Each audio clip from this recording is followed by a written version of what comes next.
Hello everyone, আসসালামু আলাইকুম। কেমন আছেন সবাই? আশা করি ভালো আছেন। আজকে আপনাদের জন্য একটা স্পেশাল রেসিপি নিয়ে আছি, সেটা হলো নেহারি। চলেন তবে শুরু করা যাক। আমি প্রথমে একটা কড়াইয়ে দিয়ে দিয়েছি হাফ কাপ পরিমাণ সয়াবিন তেল এবং দিয়ে দিয়েছি পেঁয়াজ কুচি 1 কাপ পরিমাণ, আর দিয়ে দিয়েছি গোটা গরম মশলা।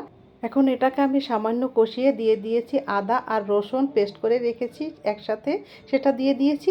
আর দিয়ে দিয়েছি পরিমাণ মতো লবণ, হলুদের গুঁড়া, মরিচের গুঁড়া, ধনিয়ার গুঁড়া, তারপর দিয়ে দিব জিরার গুঁড়া।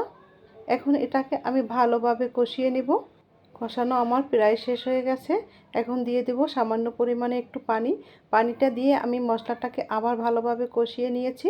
এখন দিয়ে দেব নেহারিগুলো। এখন এটাকে ভালোভাবে কষিয়ে 5 থেকে 10 মিনিটের মতো আমি কষাবো। নিহারিটা কিন্তু অনেক সময় নিয়ে কষাতে হয়।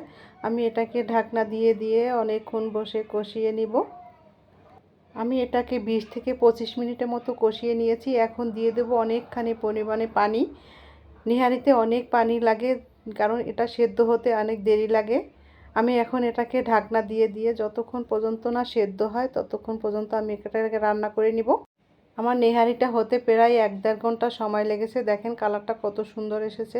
আপনাদের কাছে আজকে রেসিপিটা কেমন লাগছে? যদি ভালো লাগে অবশ্যই একটা কমেন্টস এবং শেয়ার করে দিবেন। নেহারি কিন্তু নান, রুটি, পরোটা সব কিছুর সাথেই ভালো লাগে। আজকে আমি নান রুটি দিয়ে খেয়েছি, অনেক মজা হয়েছিল। আমার রান্নাটা কে কোথায় থেকে দেখছেন কমেন্টস করে জানাবেন। আবারও দেখা হবে একটা নতুন কোনো রেসিপিতে। এ পর্যন্ত বিদায় নিচ্ছি। আল্লাহ হাফেজ।